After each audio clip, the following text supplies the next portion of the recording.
अस्सलाम वालेकुम, मैं हूं Faisal Tarar. Supreme court of Pakistan में मौजूद हैं वसीम मलिक, सुप्रीम कोर्ट के रिपोर्टर मेरे साथ हैं। आज जो सुप्रीम कोर्ट में आज खुद नोटिस के हवाले से समाअत हुई है, इस पर बात करेंगे और वीडियो के आखिर में राना सनाउल्लाह के वारंट गिरफ्तारी जारी हुई है, उस हवाले से भी बात करेंगे। और रात को आसिफ अली जरदारी और शहबाज शरीफ की मुलाकात हुई और जरदारी ने शहबाज शरीफ को बड़ी वाज़िया एक वार्निंग दी है, खबरदार किया है, इस हवाले से भी बात करेंगे। लेकिन सबसे पहले जी, सुप्रीम कोर्ट के अंदर आज दूसरी समाअत थी जो चीफ जस्टिस ने कल परसों इवन आज खुद नोटिस लिया था और इलेक्शन के हवाले से पंजाब और KPK के हवाले से कल भी आपने देखा था कि एक चौथा सवाल उसमें शामिल किया गया था कि क्या असम्बलियाँ आइनी तरीके से टूटी और फिर मामला उस तरफ भी जाने का वो तरफ शक हुआ कि शायद असम्बलियाँ बहाल ना हो जाएं। और आज फिर सुप्रीम कोर्ट के अंदर एक अजीब अनहोनी हुई, PDM की जानब से एक नया सरप्राइज दिया गया। तो सबसे पहले वसीम मलिक साहब जो कमरा अदालत में मौजूद थे, इनसे जानते हैं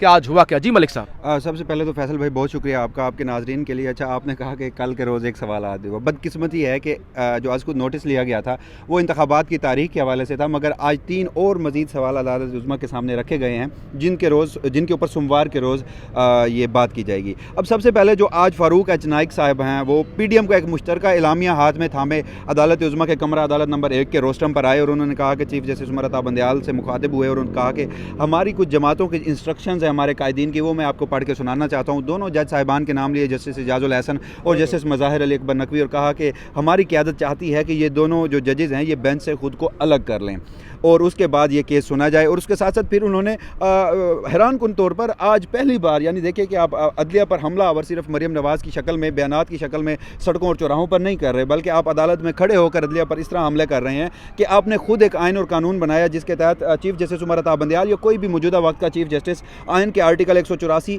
ज़ैली शिक 3 के तहत किसी भी मामले पर 100 मोटो नोटिस या आज खुद नोटिस ले सकता है, उसके अख्तियारात हैं।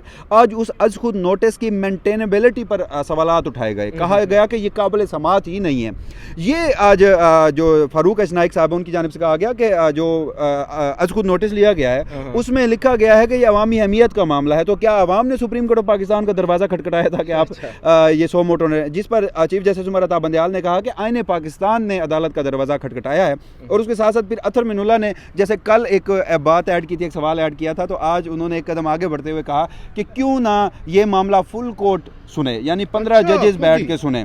तो जिस पर जो फ़ारूक एच नाइक साहब थे उन्होंने कहा जी हाँ बिल्कुल, मैं इस्तदा करता हूँ कि जो फुल कोर्ट है वो सुना जाए। मगर सबसे अहम बात फैसल भाई, अगर ये मामला कल के रोज़ तब्दील ना होता, अगर जस्टिस जमाल खान मंदोखेल ये तमाम इतराज़ात ना उठाते और जो सुप्रीम कोर्ट में बदकिस्मती से जजेस के अंदर एक डिवीज़न है उसको सहारा ना लेकर एक कॉन्स्टिट्यूशनल मैटर पर सुप्रीम कोर्ट एक हो जाती, तो ये जो 90 रोज़ के अंदर इंतखाबात से भागने की बातें थी वो कभी ना हो सकती और केस सुना जाता कि 90 रोज़ के अंदर इंतखाबात, तारीख किसने देनी है, कब देनी है, मामला उस तरफ बढ़ता। मगर अब मामला इतना कम्प्लेक्स हो चुका है कि अब सोमवार के रोज़ जो समाअत होनी है उस सोमवार के रोज़ की समाअत की सबसे पहला जो सवाल होगा वो ये होगा बेंच की तश्कील के ऊपर। क्या ये बेंच फैसला करता है, या चीफ जस्टिस उमर अता बंदयाल का ये इस्तेहकाक है कि वो इस तमाम तर प्रेशर में आ जाते हैं, या वो फिर अपने साथी जजेस के साथ करते हैं, क्योंकि ये एक ऐसा लम्हा है कि शायद वो भी अपना नाम तारीख में लिखवा जा सकते हैं कि कोई भी सियासी जमात, कल को अगर मैं हूँ, मेरे पास एक टोला है, मेरे पास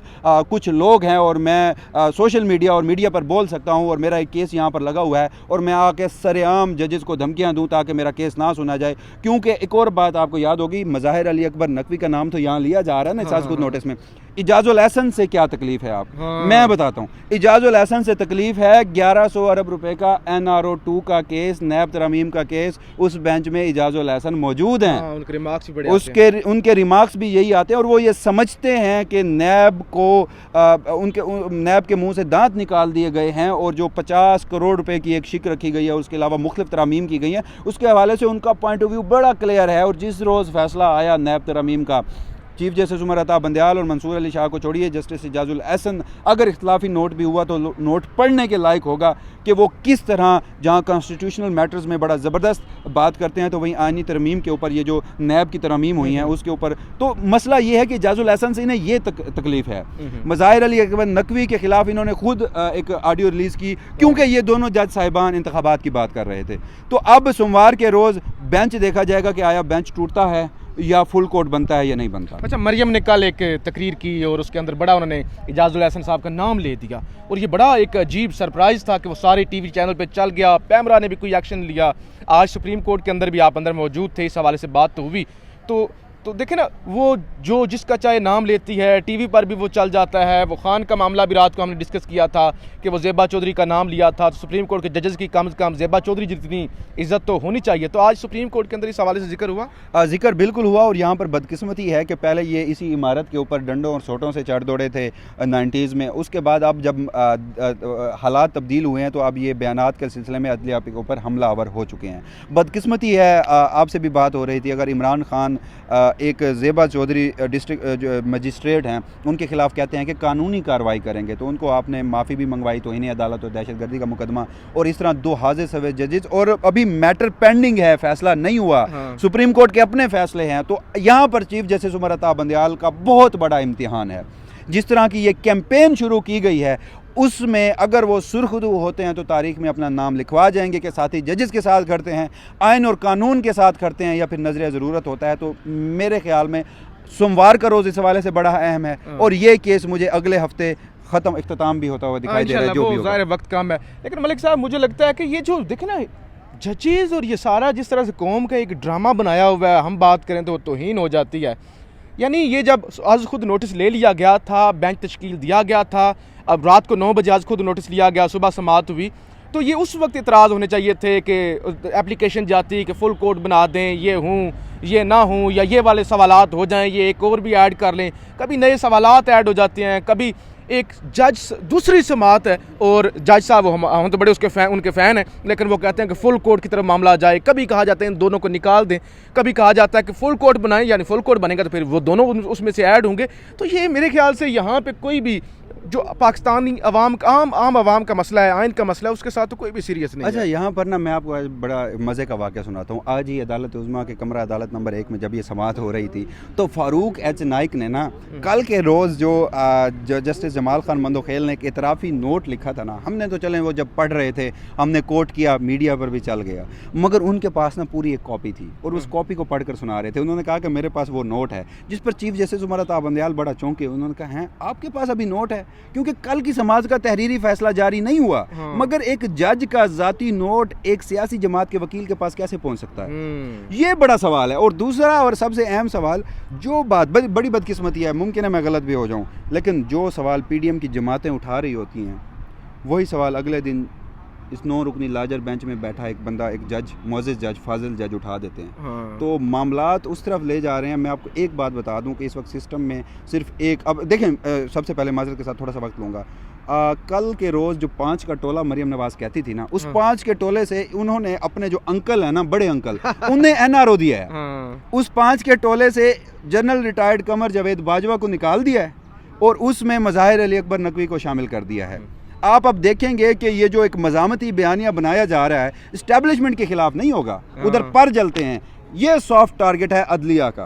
और आपको ये भी पता हो कि मरियम नवाज़ अगर इस्टेब्लिशमेंट को छोड़कर अदलिया पर टारगेट कर रही हैं तो वाहिद एक आखिरी उम्मीद थी मुल्क में आइन की बहाली की, वो ये अदलिया थी। तो अब अदलिया का इम्तिहान है कि मामला क्या रुख अख्तियार करता है। और अगला हफ्ता और बिलखुसूस सोमवार का रोज़ इंतहाई है। मलिक साहब बहुत शुक्रिया।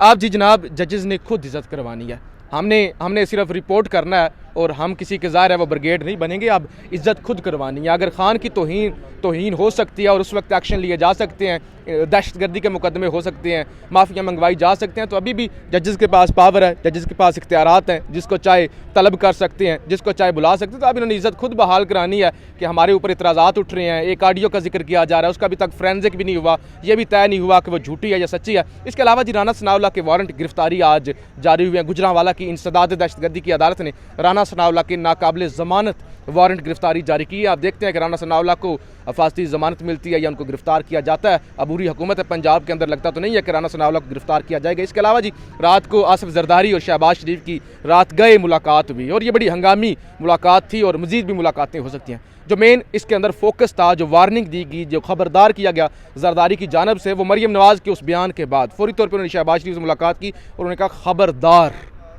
अदलिया पर अभी तनकीद ना करें, अभी बहुत जल्दी है, मामलात ख़राब ना करें, पहले हमारे कंट्रोल में नहीं है, इलेक्शन लड़ने के हम काबिल नहीं हैं और इस तरह के पंगे लेकर हम कमज़ोर विकेट पे पहले ही हैं, मज़ीद कमज़ोर चले जाएंगे। तो आप थोड़ी सी शर्म कर लें, थोड़ा सा हया कर लें, थोड़ा सा सब्र कर लें। लेकिन मरीम नवाज़ को इस वक्त जल्दी ये है कि किसी भी सूरत में अदलिया को पर प्रेशराइज़ करके, दबाव डाल के, केसेस माफ़ करवा के तो नवाज शरीफ को वापस लाया जाए। लेकिन जरदारी ने वाज़ह तौर पर ख़बरदार कर दिया है, वार्निंग दे दी है कि आप अदलिया पर तनकीद करने से गुरेज करें। तो ये सुप्रीम कोर्ट से हमने आपको अपडेट किया। आज पिंडी के अंदर भी जेल बरो तारीख और फिर कल पेशावर थी, परसों इसी तरह लाहौर थी, तो वो भी एक सिलसिला चल रहा है। अपनी राय का इजहार ज़रूर कीजिएगा। पाकिस्तान जिंदाबाद।